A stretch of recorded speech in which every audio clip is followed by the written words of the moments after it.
All right, welcome back to another edition of SVS Countermeasures training, video training series. And this one we're going to actually cover hand grenades. And we're going to cover the types of hand grenades that you can encounter here in the United States in regards to what you can find as far as an antique, military surplus, replicas, things of that nature. And the reason we're going to cover this is recently 3 public safety bomb technicians came across some hand grenades on an incident.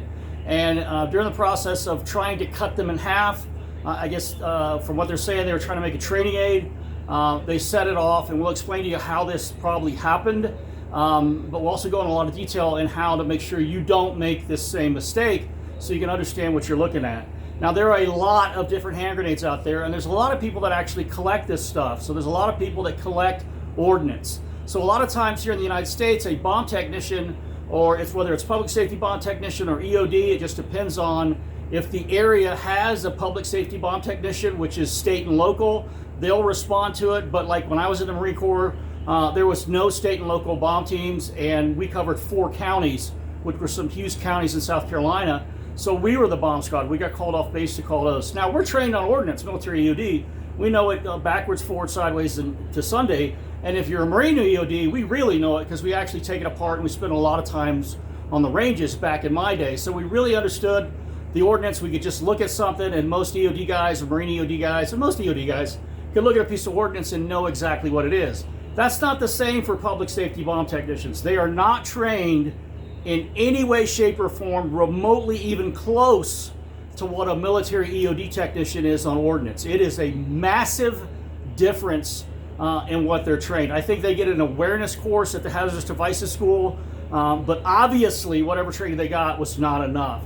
So there's a lot of this that can be encountered, and being able to tell the difference is very important. Now, the other side of this is they'll take this type of grenade, which is a replica, and they'll repurpose it and actually make it function, because you can buy the kits to rebuild the fuses, and they know how to make it all work, and they'll turn these into actual grenades. They'll use a gunpowder or a low explosive, and this just basically becomes a pressure vessel. And this started a very long time ago, 10, 15 years ago, south of the border, with the drug cartels, and the ATF actually put out a manual on the different types of grenades that are out there. So if you can find that manual, or if somebody from the ATF is watching this, you need to put that thing back out so the public safety bomb technicians can start educating themselves about specifically these types of grenades, and they can get a little bit more aware of what they're looking. Bottom line, if you don't know what the fuck you're looking at, call military EOD. End of subject, okay? Call them, call Tech Div. I don't care who it is. Call somebody, take a picture of it, don't move it, don't cut into it. Call them, and those guys are going to know what it is, all right? Bottom line, don't assume ever with this stuff, because it's either going to be potentially full up, which was the scenario they dealt with, or it's something that somebody's converted into a real grenade. And there's videos on YouTube on how to do this, guys. So if you don't know this, you need to learn this and educate yourself, and it's one of the big reasons we're doing this video. Now, we're also going to show you x-rays of this stuff as we go through it, because I used to go to a lot of these vendor shows, and I hate those shows because a lot of the stuff that gets put out at those shows is absolute complete crap. Vendors don't know crap about EOD or rendering safe a device. They don't know nothing about it. And I don't care if the sales guy is a former EOD guy. The only thing he cares about is selling their crap, so he's going to spin it whatever it is to get you to buy that. But the stuff I heard being passed there amongst the public safety bomb technician and the vendors was absolute, complete bullshit. I mean, I was like, what the F are you guys talking about? So we're going to show you in the x-ray how you can tell the difference of what's going on with these things. And 9 times out of 10, you don't even have to fucking x-ray it. You can just look at it and tell if it's a full-up grenade or not, and there's no reason for you to x-ray it. I'm a bomb tech. I never x-rayed a grenade. I was able to look at it and tell right away what I was dealing with, and we'll teach you the process of how to deal with it. I'm not going to tell you an RSP, but I'm just going to tell you how you deal with it. All right, so again, lots of these out there. These are the practice grenades. This is the Mark II. This would be the M26.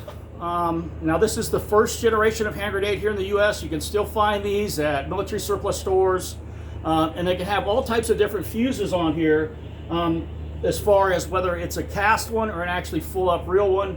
And there's different makes and models. The spoons are mixed matched on them, so it doesn't mean shit if you see nomenclature on these spoons, okay? Don't even go with that. Okay? Usually it's the same type. It's the practice one, and I'll explain to you what the colors mean actually on the spoons too. All right, but we'll get into this. So these things just screw into these, into the top. It's a big thick thread, and that's how they go in. And all of these practice versions are going to have a large hole in the bottom, and also the military surplus ones. And here again, this is a replica, and you can see this big mold line or cast line where they put it together, and they actually sanded it or ground it with a grinder.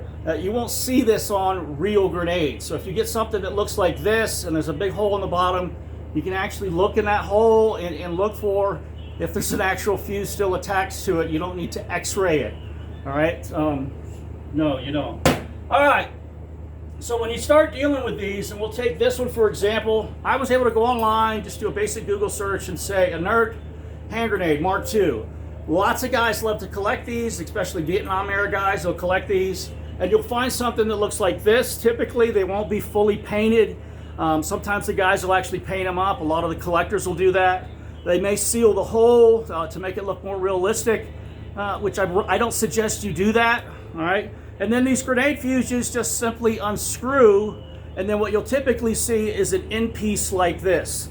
Now this section right here is where the aluminum cap would actually attach and crimp into it here, and it's going to stick out about that far all the way down in there, and it's the same type of detonator with a PETN RDX and a lead azide lead stephanate. You'll see the black dot at the bottom of this section. If you x-rayed the fuse, you may be able to see that, but you're typically not going to see this even with a portable x-ray system, and definitely not with one of these systems. So we'll show you this. And then the PETN RDX, you're not going to see. And remember, a real grenade is going to have a cast solid explosive in it, which is going to significantly change the density when you're x-raying this, and you're not going to see some fucking piece of aluminum tube inside there. So you guys that are telling people to do that, you're smoking dope and it doesn't work. Stop telling people to do that. I'm going to show you how to figure out what this is. All right, so this is the Mark II. M26 is the same thing. You'll get these grenade fuses that come and they screw in, and they'll typically always be like this. And on this one, you can actually see where the aluminum was. So this one, and if you look at this, when it comes like that, this is actually a real fuse. This was used probably as in a practice grenade and somehow demilled, or I don't know how they're getting them. But when you see the hole in the bottom like that, that is an indicator that this is a real fuse. Now, how you know if it's not a real fuse, and hopefully I have one to show you, but I will show you this. Unfortunately, I don't, but I actually have a cutaway of one, which is right here. All right, this is a cast fuse, and this is what you'll get a lot of times, but I cut this in half, and it's perfectly solid all the way through this area, which is important in x-ray because that's typically got an open cavity in there. And then the tube that runs down through here is the delay element, which is going to be inside this portion, and at the bottom is going to be there. And then when you look at that part, I'm sorry I cut it in half because I use it to train people on how to figure out what these are. There's no hole there. But again, people can take these types of grenade fuses, drill the hole in it, put a primer in it, put all the other parts in it for the fuse, the cock striker and the spring and all that, and actually make it work. So there's videos again on YouTube that tell you how to do this. And again, you don't necessarily need to x-ray these to figure this out. So on this one, when you look at it, you can tell there's a mold line in them. Okay, and unfortunately I don't have one to show you that. But this is a real one, and there's no mold line typically that goes right here. If it was in the grenade, you could look at that and you'd see straight away there's a mold line. That's telling you that it's high probability that this was a cast grenade. But again, if they took it and resurfaced it, repurposed it, put a primer in it, drilled this out, and made it to where they could work in a improvised grenade, you're not going to know that unless you do what I'm about to show you. Okay, so how does a grenade, this is the most important part of the grenade, okay, this right here. This, with the explosives in it, doesn't mean shit to you, okay, as a bomb tech perspective, because this will never explode unless this part, the fuse, sets it off. So that's your first lesson in explosive ordnance disposal. We always look for the fuse, period. That's what we're looking for. We're trying to find the fuse because that's the trigger. That is the trigger. So when I'm looking at this and I see this right here from the outside, and it's actually been, I don't want to use that one, it's way too big. It's actually been inserted or screwed into the grenade, all right? It's screwed in, all the way in, and I'm looking at it, it's got the pin inside there, and the next place I'm gonna look is at these little holes right there, okay? Now there's a hole here, and that's a safing hole. That's where you put a safety pin in it, just to make absolutely sure if there's a cocked striker and it's cocked back, that will stop that striker from coming down and hitting the primer and setting the grenade off. Now right behind it, right underneath the spoon there, and it's kind of hard to see there, but you see at this edge right here, see that hole? That's the hole that's gonna hold these parts right here. And I'm gonna show them to you. So what it's gonna look like when it's all together is like this. That hole will have that pin in it, which is holding that spring and holding that cocked striker. And the way that works is this striker would be all the way back and held in place by the spoon under just pressure of the pin holding it in place, and it would be like this, okay? So you see how my finger's holding this back? So when you throw it, again, what you're looking for is that right there. Now remember that hole right there? I'm gonna show you the little trick that we do to know if this is cocked back or not, okay? But as soon as you see that, it's telling you it potentially has all the fusing components it needs. It's raised your awareness level up higher, all right? So when you throw it, you pull the pin, you throw it, that kite striker is gonna fly up and hit that primer just like in a gun, pop, and then it's gonna burn down through this delay element till it hits the lead azide, lead stephanate, and then it's gonna set off the cap, which is gonna set off the whole grenade. This is what sets it off, and that's the assembly that does that. And here are the three parts that are in there. It's this spring, the cock striker, that's the actual cock striker itself. So it's got a little pin head on the end of it. You got the spring here that holds it in place, and this pin. So when you get a grenade and you look at it, let's try this one. I'm gonna look at the top of it, and I'm looking right there, and I see nothing. There is no fucking cock striker in this. There's no way this grenade can go off. The fuse does not have the fuse parts inside of it. I'm done. I'm unfucking screwing it, and I'm taking the grenade fuse out of it. Now, could they booby trap this thing or some shit? Yeah, they probably could. So if you want to x-ray it to try to see if that's in there, go right ahead. I don't have a clue what to tell you to look for because I've never heard of them doing this in this kind of type of grenade. Do they do it over in Ukraine and shit like that? Yes, they do. But I'm not going to sit here and what if this thing to death. I'm going to keep it simple. And this is exactly, if I got on a grenade call, this is exactly what I do. I separate the fucking grenade fuse from this. So when these guys were cutting into this, this thing was still attached to this, which is biblically stupid, okay? That means they have the most remote, almost no understanding of how this grenade works, okay? Period. All right, period. They didn't understand what they were doing. They didn't know to look and see, is there a hole there? There's no striker pin in there. They probably left the spoon and everything intact, left it in the grenade, which is absolutely insane. It tells me that whatever training they got was horrible training, okay? It did not prepare them that and actually got them killed. Now I want to show you one that is actually full up. All right, so we'll look at this one, and bam, I see that cock striker right there. Now a lot of times you'll buy these and you'll get real grenade fuses, and they'll have all these components in them. Most of the time they don't, and again, I don't know where these come from. So most bomb guys, EOD guys, will have this in their bag of tricks, okay? It's a little cotter pin, and I always put one of these on it because it's easier to work with. And that little safe and arming hold I told you about right there, I'm gonna take this and I'm gonna go to slide it through there to safe this grenade. And if it goes through like that, that cock striker is cocked inside this. It's actually back behind here in this grenade, because you wouldn't be able to push that through there like that if the cock striker was actually down. So we're going to run this through the X-ray machine so we can take a look at it and see if we can actually see where that cock striker is located inside of this grenade. All right, so I'm going to blow this up for you.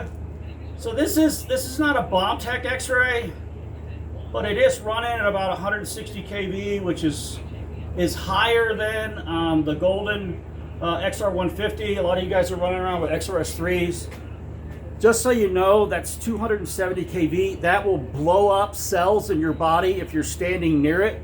So if there's ever a safe area thing with a portable X-ray, the XRS3 is one of those. Do not be standing in the same room with that fucking thing going off, because 270 kV is going to blow your cells apart.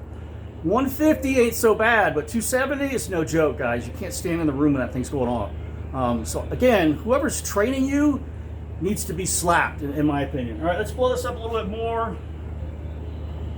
But right there, there's the spring, there's the pin, there's the cock striker right here on the back of the spoon. And because I was able to get that cotter pin through that hole, that told me right away that fucking cock striker is back behind there. I didn't need to X-ray it to do that. I was able to do that right then and there. And if you shove that through there, that grenade, no matter what the scenario, is now going to be safe.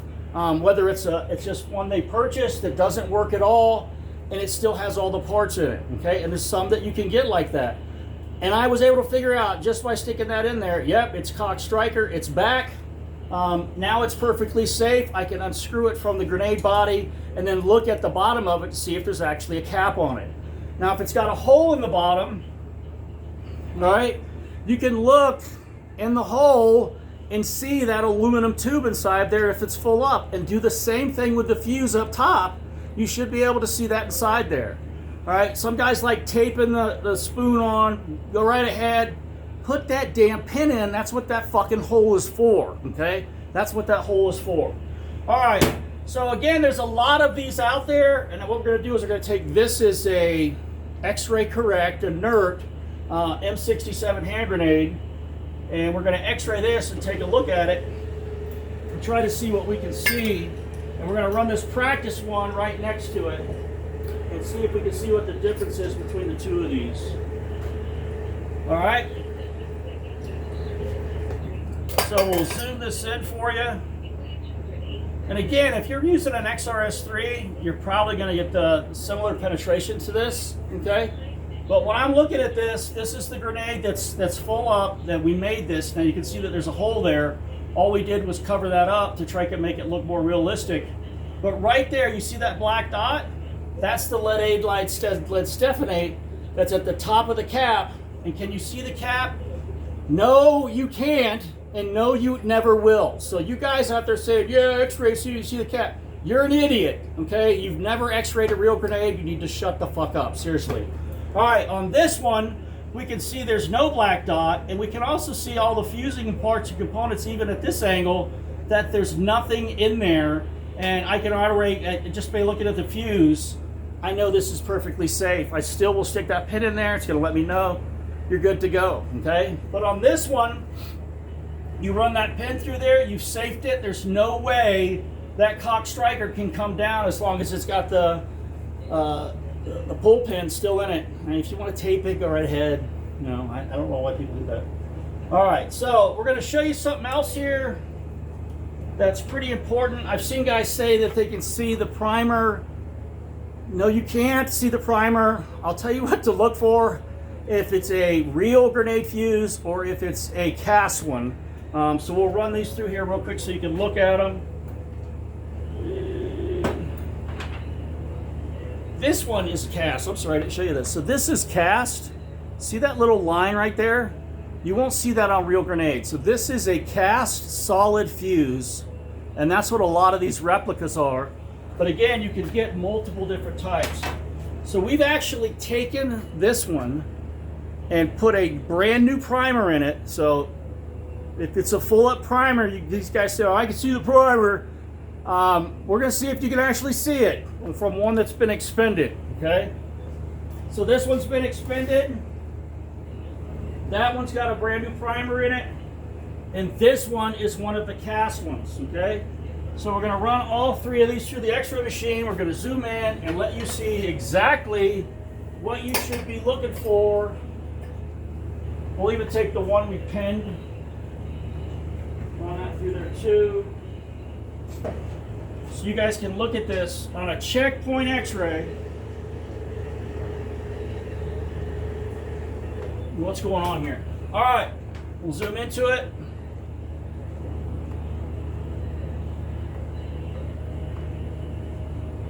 A little too big. All right, so this one, and this one. Now this is the full up one, right? This is the full up one. This is the cast one, which is a replica, it's solid. What do you see different between this one and all the other ones? There's a cavity right here. That cavity's supposed to be there. There's nothing that goes in there. When that primer goes off, all that flame and energy, that fire, that cavity inside there focuses it down into this tube where your delay element is and starts that delay element, which gives you the 3 to 5 second delay. There's nothing in there. It's empty. So that's what a real grenade will always look like. If you see one that looks like that, that's a solid cast grenade. That there's no cavity there. That's not a real grenade fuse. Now this one, we took the primer out and put a new one in. This one's got the primer in, it's been expended. This one's got the primer in and been expended. Can you tell? No, you can't. Okay, so stop looking at that. Now we have other guys that will tell people that on the bottom of the grenade, and I'm pretty sure I have one here, let me pull it out, that you should be looking in the X-ray for where if the cap went off, you can see these little flakes hanging off. And here it is right here, okay? See that little piece of metal hanging off? That's where the cap was crimped on this. And once it blows up, that's all that's left is this stuff on the end. And they're telling people to X-ray and look for that. You don't fucking need to do that. That's so fucking stupid. I just can't even fucking wrap my head around why you're telling somebody to do that. Look to see if the fucking fuse has the cock striker and everything else in it. That's all the fuck you give a shit about, because that's the only way it's gonna set this thing off, okay? I'm sorry I'm cussing, but when people get killed that are supposed to be trained on something as simple as a grenade, it pisses me the fuck off. And I don't want this to happen again, so I'm making this video, so hopefully you guys that think you know what the fuck you're doing, you don't.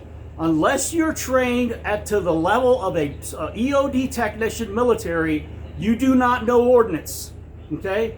You don't know it, you don't understand it, and you shouldn't be fucking with it, period, okay? Call military EOD, let them deal with it. And I don't know what the hell they're teaching you at Hazardous Devices School, but the military EOD and public safety bomb techs, you guys need to fucking have a come to Jesus meeting and fucking get this shit figured out and stop getting people getting killed and stop being worried about whose fucking lane's in whose lane. Have the military either train you guys on how to fucking do this, and your school's gonna be way fucking longer if they do this, and it's never gonna happen. Or call the military or have a way that you can contact them, send them an image, send them something so you can figure it out.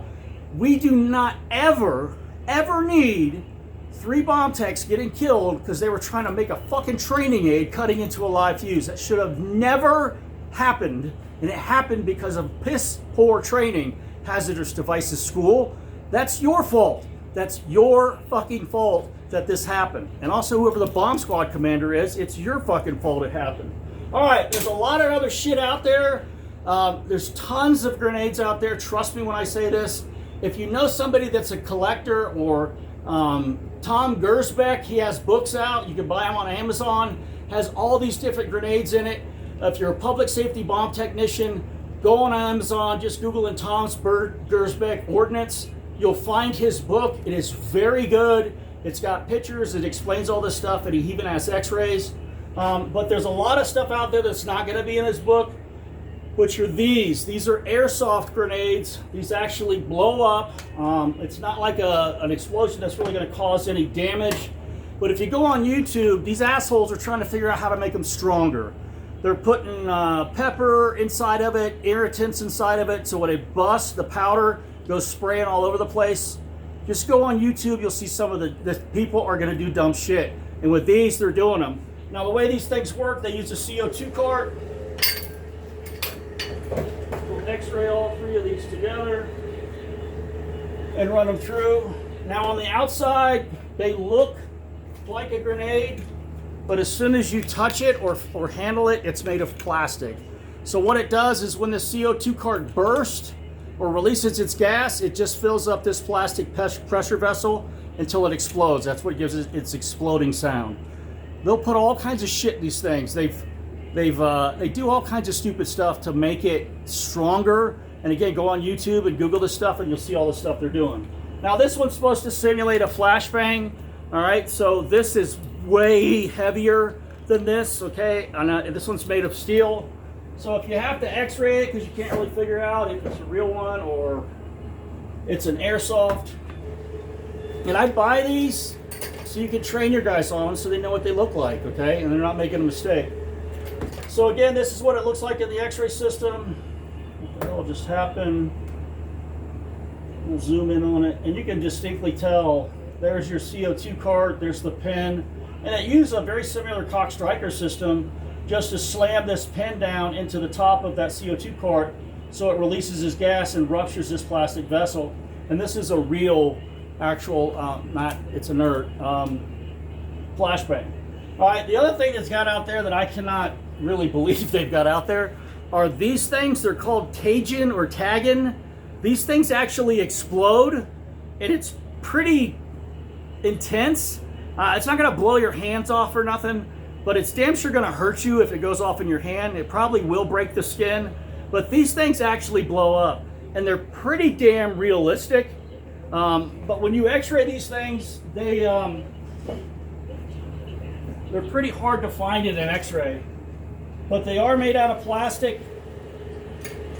I'm still trying to figure out what's in them. I think it's the same shit that's in like Pop Rocks. This is what they're using. So it's the explosion that you're getting from this is that same chemical mixture that they use in Pop Rocks. I can't remember what that is off the top of my head.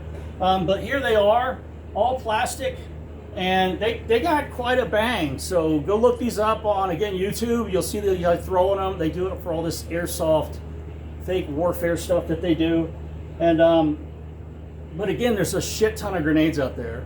I've just went over some that are most common here in the US. There's a lot of people that collect this stuff.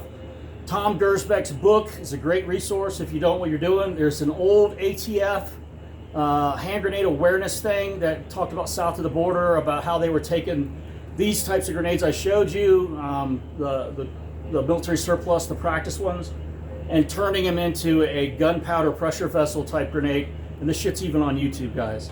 So again, I showed you how to look at the top of a fuse, and the fuse, that's what you want to focus on to see if the Cock Striker's in there and how to pin it. Guys, do that. That's the way to do it. You don't need to be sitting there and trying to x-ray the hell out of it to figure out what's going on. You can look at the outside of it and figure out 90% of what you need to know just by looking at the outside. So somebody's apparently never trained you. So if you're from HDS, maybe you just play this fucking video in the class so people can understand what the fuck they're doing and don't get killed in the future. Hope you learned something. Sorry for cussing, but I'm a Marine. We like to cuss, especially when we're pissed off. Bye.